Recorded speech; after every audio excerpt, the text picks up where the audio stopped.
Next है चुंबकीय क्षेत्र में गतिमान आवेश पर बल। इस चित्र एक को देखो। चित्र एक में जो चुंबकीय क्षेत्र B है ये x अक्ष की दिशा में है और +q आवेश का कण v वेग से B चुंबकीय क्षेत्र के लंबवत गति करता है। +q आवेश का कण चित्र एक में v वेग से B चुंबकीय क्षेत्र के लंबवत गति करता है। तो चुंबकीय लॉरेंज बल Fm बराबर qvb। अब इसकी दिशा क्या होगी? जैसे जैसे ये हम ऐसे हाथ समझे तो ये x अक्ष, ये y अक्ष और ये z अक्ष कहलाएगा। तो इसकी दिशा ज्ञात करने के लिए हम फ्लेमिंग के दाएं हाथ की हथेली का नियम नंबर 2 प्रयोग करते हैं। फ्लेमिंग के दाएं हाथ की हथेली के नियम नंबर 2 के अनुसार ये चुंबकीय क्षेत्र की दिशा को, ये धारा की दिशा को, तो बल की दिशा को प्रदर्शित करता है। फ्लेमिंग के दाएं हाथ की हथेली का नियम नंबर 2, ये चुंबकीय क्षेत्र, ये धारा की दिशा, हथेली के धक्का देने की दिशा बल की दिशा होती है। तो इसमें हम देखें तो +q आवेश का कण v वेग से B चुंबकीय क्षेत्र के लंबवत गति करता है। तो जो धनावेश के चलने की दिशा होती है वही धारा की दिशा होती है और जो ऋणावेश के चलने की दिशा होती है वो धारा की विपरीत होती है। तो इसमें जो चुंबकीय बल होगा वो चुंबकीय क्षेत्र की दिशा, ये धारा की दिशा, ये धनावेश से चलने की दिशा, तो ये बल की दिशा हो जाएगी। इसीलिए जो चुंबकीय बल की दिशा होगी वो होगी Fm बराबर qvb। एम इसलिए लिख दिया कि ये मैग्नेटिक फोर्स हो जाएगा, चुंबकीय बल हो जाएगा, ये y अक्ष की दिशा में है। इसको हम ऐसे पढ़ेंगे, चुंबकीय बल बराबर आवेश गुणा वह वेग जो चुंबकीय क्षेत्र के लंबवत है। देखो ये v वेग से B चुंबकीय क्षेत्र के लंबवत गति करता है, तो वह वेग जो चुंबकीय क्षेत्र के लंबवत है। अब इस चित्र 2 को समझिए। +q आवेश का कण v वेग से B चुंबकीय क्षेत्र से थीटा डिग्री पर गति करता है। तो इसकी दिशा में घटक, ये घटक जो हो जाएगा ये थीटा है, ये वाली लंब हो जाएगा, तो लंब वाली भुजा v sin थीटा हो जाएगी। तो जो v sin थीटा घटक है ये चुंबकीय क्षेत्र के लंबवत है, वेग का चुंबकीय क्षेत्र के लंबवत घटक है। तो यहाँ से हो जाएगा चुंबकीय बल Fm बराबर q गुणा वह वेग जो चुंबकीय क्षेत्र के लंबवत है। चित्र 2 में हो जाएगा v sin theta into b। तो Fm बराबर हो जाएगा qvb sin थीटा। सदिश रूप में इसको लिखेंगे वेक्टर Fm बराबर q vector v cross vector v। इसे चुंबकीय लॉरेंज बल भी कहते हैं, कभी-कभी 1 नंबर में आता है। तो बच्चों ध्यान रखो ये चुंबकीय लॉरेंज बल है। अभी मैं लॉरेंज बल पढ़ाऊंगा, वो परीक्षा में कभी कभार आता है। अंतर समझिए, जब +q आवेश का कण v वेग से B चुंबकीय क्षेत्र के लंबवत गति करता है तो चुंबकीय लॉरेंज बल Fm बराबर qvb होता है, और जब लंबवत से थीटा डिग्री पर गति करता है तो चुंबकीय लॉरेंज बल Fm बराबर qvb sin थीटा होता है। इसकी दिशा ज्ञात करने के लिए या तो आप फ्लेमिंग के बाएं हाथ का नियम लगाइए, या दाएं हाथ की हथेली का नियम नंबर 2 लगाइए, या मैक्सवेल के दक्षिणावर्त पेंच का नियम, पेंच के कसने का नियम लगाइए, या मैक्सवेल के दाएं हाथ का नियम, इस तरह से हाथ को पकड़ने वाला नियम लगाइए। इससे हम बल की दिशा ज्ञात कर लेते हैं। अभी हम इसमें बताऊंगा आगे आपको कि कब बल लगता है, कब बल नहीं लगता है, स्थितियां समझाएंगे। तो स्थितियां जरा समझने का प्रयास करो। देखो नंबर 1 स्थिति, जब थीटा बराबर 0 डिग्री, मतलब 0 डिग्री का मतलब ये होगा कि +q आवेश का कण v वेग से B चुंबकीय क्षेत्र की दिशा में गति करता है, अर्थात +q आवेश का कण v वेग से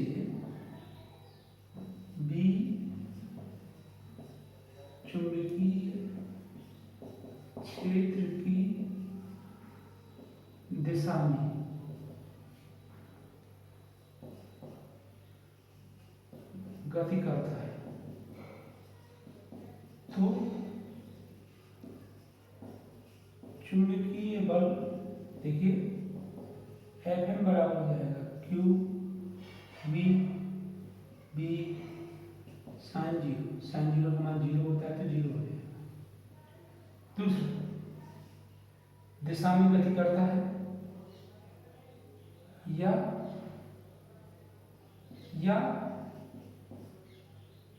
बी के समांतर गति करता है, ये भी हम कह सकते हैं, बी के समांतर गति करता है। दूसरी स्थिति,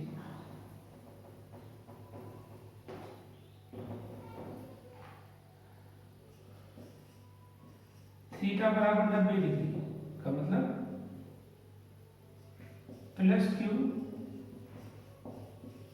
आवेश का कण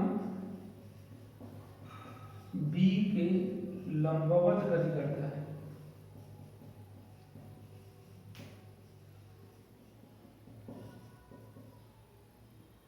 तो Fm बराबर हो जाएगा Q V B साइन 90 बराबर Q V B। तीसरी स्थिति होती है थीटा बराबर 180 डिग्री का मतलब प्लस क्यू आवेश का कण चुंबकीय क्षेत्र के प्रति समांतर या 180 डिग्री पर गति करता है। तो चुंबकीय बल Fm बराबर हो जाएगा Q V B साइन 180 का मान जीरो हो जाएगा तो ये हो जाएगा जीरो। तो इसका मतलब दो स्थितियों में बल नहीं लगता, ये एक नंबर में आता है जब चुंबकीय क्षेत्र की दिशा में गति करता है। इस चित्र को यदि हम समझें तो ऐसे भी बना सकते हैं, जैसे ये चुंबकीय क्षेत्र की दिशा, तो प्लस क्यू आवेश का कण ये v वेग से गतिमान है। इसको हम ऐसे बना सकते हैं, ये चुंबकीय क्षेत्र की दिशा, ये प्लस क्यू आवेश का कण v वेग से लंबवत गतिमान है।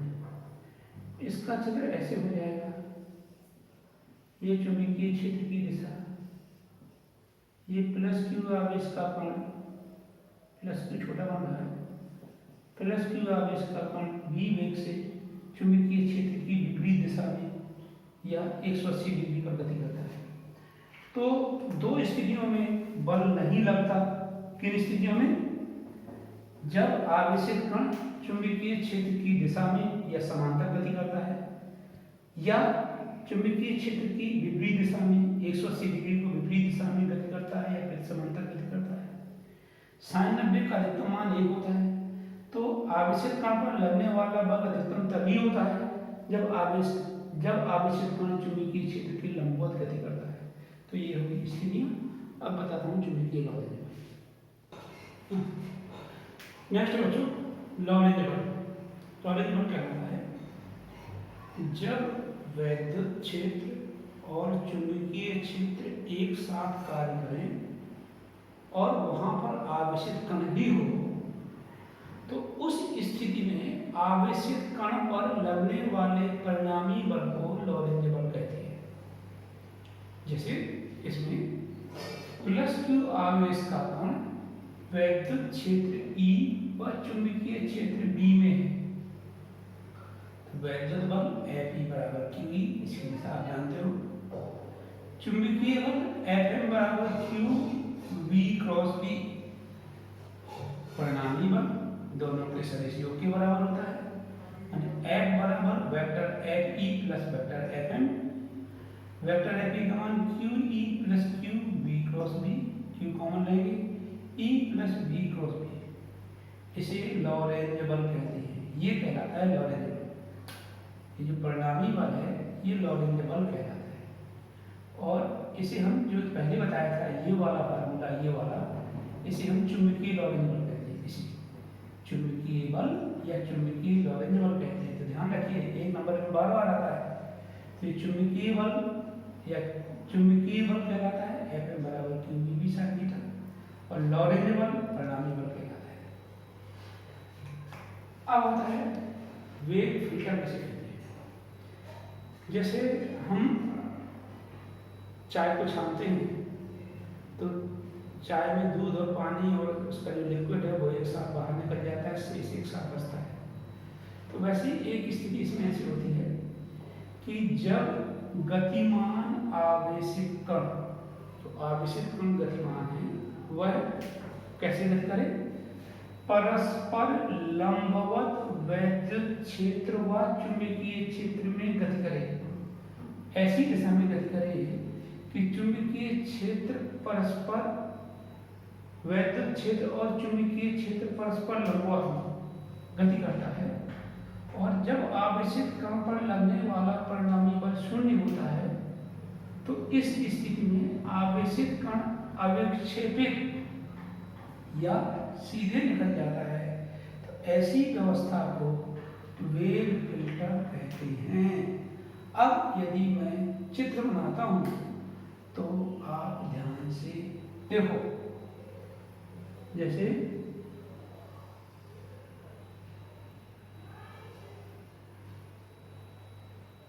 ये प्लस क्यू आवेश का कण है,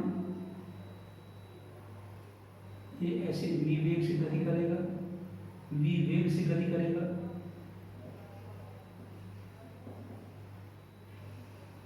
ये वैद्युत क्षेत्र है, ये चुंबकीय क्षेत्र है। तो जब प्लस क्यू आवेश का कण, इसको प्लस क्यू को मैं इधर ले देता हूं, इस पर जो वैद्युत बल लगता है वो धनावेश पर जो बल लगता है वो विद्युत क्षेत्र की दिशा में लगता है, और ये होगा Fe बराबर QE, और जो चुंबकीय बल होगा Fm बराबर होगा QVB sin 90। sin 90 का मान 1 होता है, QVB हो जाएगा। और सदिश रूप में आप रखना चाहो तो Q V क्रॉस B, ये इसकी स्थिति है। देखो जो मैंने ऊपर लिखा है दोनों एक ही चीज है।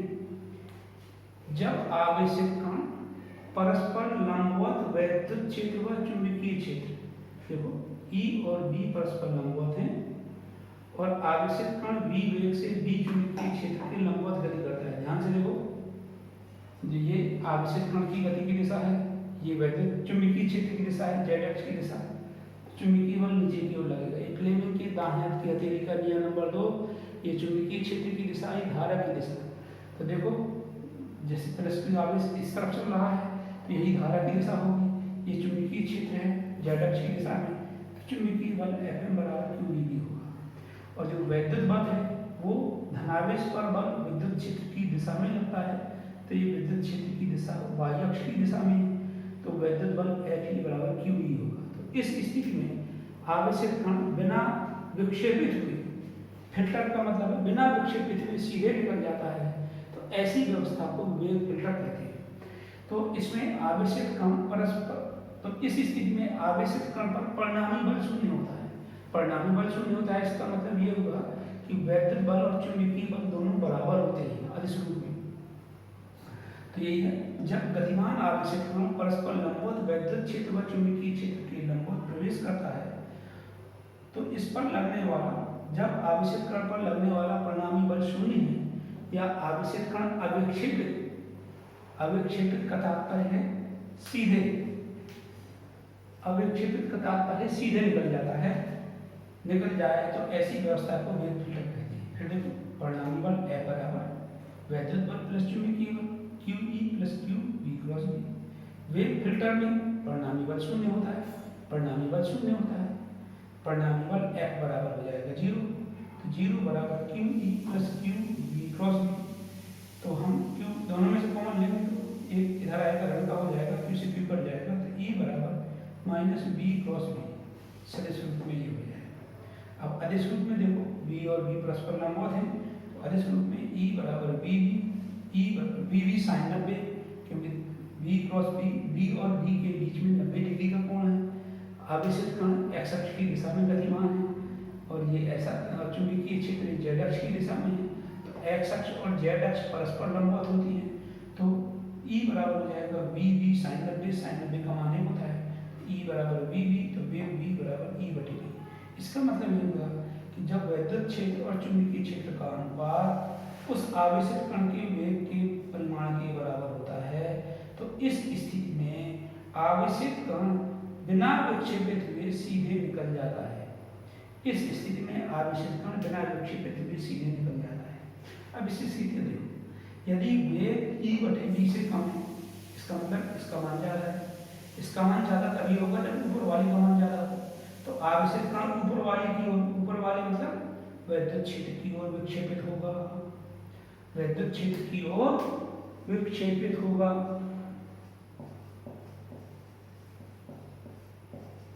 विक्षेपित होगा और यदि वेग का मान अधिक है, E बटे v का मान कम है, इसका मतलब v का मान ज्यादा होगा, तो आवेशित कण चुंबकीय क्षेत्र की ओर विक्षेपित होगा। तो ये है वेग फिल्टर और ये है लॉ। नेक्स्ट टॉपिक है चुंबकीय क्षेत्र में आवेशित कण की गति। इसकी 3 स्थितियां होती हैं। पहली स्थिति, जब आवेशित कण चुंबकीय क्षेत्र के समांतर अर्थात थीटा बराबर 0 डिग्री या प्रति समांतर अर्थात थीटा बराबर 180 डिग्री पर गति करता है। दूसरी स्थिति, जब आवेशित कण चुंबकीय क्षेत्र के लंबवत गति करता है। तीसरी स्थिति, जब आवेशित कण थीटा डिग्री पर गति करता है। इसको बाद में बताऊंगा। पहली स्थिति, जब आवेशित कण चुंबकीय क्षेत्र के समांतर अर्थात थीटा बराबर 0 डिग्री या प्रति समांतर अर्थात थीटा बराबर 180 डिग्री पर गति करता है, तो इस स्थिति में चुंबकीय बल Fm बराबर qvb sin 0 बराबर qvb sin 180। इसलिए लिखा क्योंकि sin 0 का मान 0 होता है, 0 का qvb में गुणा करोगे तो 0 आएगा, और sin 180 का मान भी 0 होता है, sin 0 का इसमें गुणा करोगे qvb में तो 0 आएगा। तो चुंबकीय बल 0 होता है, तो कोई बल कार्य नहीं करता। जब आवेशित कण पर कोई बल कार्य नहीं करेगा, तो जिस दिशा में आवेशित कण गति कर रहा है उसी दिशा में गति करता रहेगा। इसका मतलब जैसे ये चुंबकीय क्षेत्र के समांतर गति करता है तो ऐसे ही गति करता रहेगा, या इसके प्रति समांतर गति करता है तो ऐसे ही गति करता रहेगा। तो ऐसी गति को ऋजुरेखीय गति कहते हैं। तो उसका मार्ग ऋजुरेखीय होगा, सीधा होगा। दूसरा है, जब आवेशित कण चुंबकीय क्षेत्र के लंबवत गति करता है। जैसे इस चित्र में जो क्रॉस है वो चुंबकीय क्षेत्र को प्रदर्शित करता है। चुंबकीय क्षेत्र वैसे मैंने ये लिखा है, जब चित्र में चुंबकीय क्षेत्र भी कागज के तल के लंबवत अंदर की ओर है।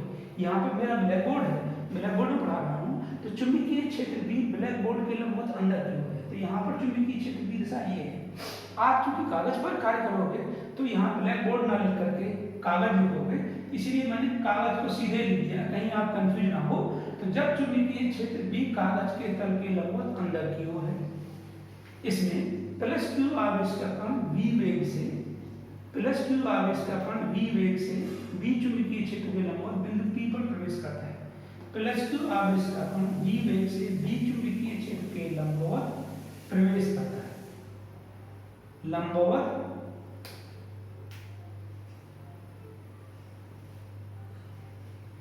बिंदु P पर, लंबवत बिंदु P पर, लंबवत बिंदु P पर प्रवेश करता है। इस पर प्रवेश करता है। तो अब प्रवेश करेगा चुंबकीय, देखो चुंबकीय क्षेत्र फ्लेमिंग के दाएं हाथ हथेली का नियम नंबर 2 मैं बार बार इसलिए यूज करता हूँ कि मैं राइट हैंडर हूँ। अब फ्लेमिंग के बाएं हाथ का नियम यूज कर सकते हो। ये कहलाता है फ्लेमिंग के दाएं हाथ की हथेली का नियम नंबर 2। तो चुंबकीय क्षेत्र लंबवत इधर की ओर, आवेशित कण इधर की ओर गति कर रहा है, तेरी धारा की दिशा होगी, तो चुंबकीय बल ऊपर की ओर लगेगा, तो लंबवत प्रवेश करता है। तो जब लंबवत प्रवेश करता है तो इस तरह से चुंबकीय बल लगता रहेगा। अब जब चुंबकीय बल लगता रहेगा तो उसका मार्ग वृत्ताकार हो जाएगा। तो हमने शॉर्ट में लिखा है, तो चुंबकीय क्षेत्र में आवेशित कण का मार्ग वृत्ताकार हो जाता है। इसमें आवश्यक अभिकेंद्र बल माने mv²/r, चुंबकीय बल, इस स्थिति में जो चुंबकीय बल होता है वो होता है Fm बराबर qvb sin 90। चुंबकीय क्षेत्र के लंबवत प्रवेश करता है, sin 90 का मान 1 होता है, qvb हो जाएगा। तो चुंबकीय बल Fm बराबर qvb से प्राप्त होता है। इसका मतलब ये हुआ कि अभिकेंद्र बल और चुंबकीय बल दोनों बराबर होंगे। mv²/r बराबर qvb, एक b से b कट जाएगा, r को इधर लाएंगे, qb नीचे हो जाएगा, तो r बराबर mv/qb समीकरण नंबर 1। तो r अंतर्मानुपाती mv, qd नियत, qb नियत कांस्टेंट है, qb नियत है। इसका मतलब यह है कि त्रिज्या द्रव्यमान और वेग के गुणनफल को संवेग कहते हैं। तो त्रिज्या संवेग के अंतर्मानुपाती होती है। ये कभी कभी आता है, शायद इस बार भी 2 या 3 नंबर में ये आया था, केवल यहाँ से यहाँ तक लिखने के लिए आया था। अब आता है परिक्रमण काल। परिक्रमण काल कहलाता है एक चक्कर में लगे समय को परिक्रमण काल कहते हैं। और आप सूत्र पढ़ चुके हो, चाल बराबर होता है दूरी बटे समय, दूरी बटे समय। तो समय बराबर हो जाएगा क्या, तो समय जल्दी जल्दी लिख रहा हूं, तो समय बराबर हो जाएगा दूरी बटे चाल। तो समय माने परिक्रमण काल, दूरी माने एक चक्कर में चली गई दूरी 2πr, जिसे परिधि कहते हैं, चाल माने भी। तो ये हो जाएगा परिक्रमण काल t, एक चक्कर में लगे समय को परिक्रमण काल कहते हैं। तो t बराबर 2πr बटे v, एक चक्कर में चली गई दूरी बटे चाल। r का मान समीकरण 1 से रख देंगे, इससे 2πmv/qb, b से b कट जाएगा, तो t बराबर 2πm/qb। आवृत्ति f बराबर 1/t होता है, qb/2πm। इस पर बोधात्मक अक्षर आते हैं, तो ये आप बोधात्मक इस पर कम से कम 2 बोधात्मक किताब से देख करके पढ़ोगे। नहीं समझ में आएगा तो फिर मुझसे पूछोगे। अब मैं तीसरी स्थिति अभी समझाता हूँ। तीसरी स्थिति है जब आवश्यक कण चुंबकीय क्षेत्र से थीटा डिग्री पर गति करता है। तो देखिए ये चुंबकीय क्षेत्र v की दिशा है, ये +q आवेश का कण, +q को यहाँ लिख देते हैं, +q आवेश का कण v वेग से v चुंबकीय क्षेत्र से थीटा डिग्री पर गति करता है। तो इस वेग के 2 घटक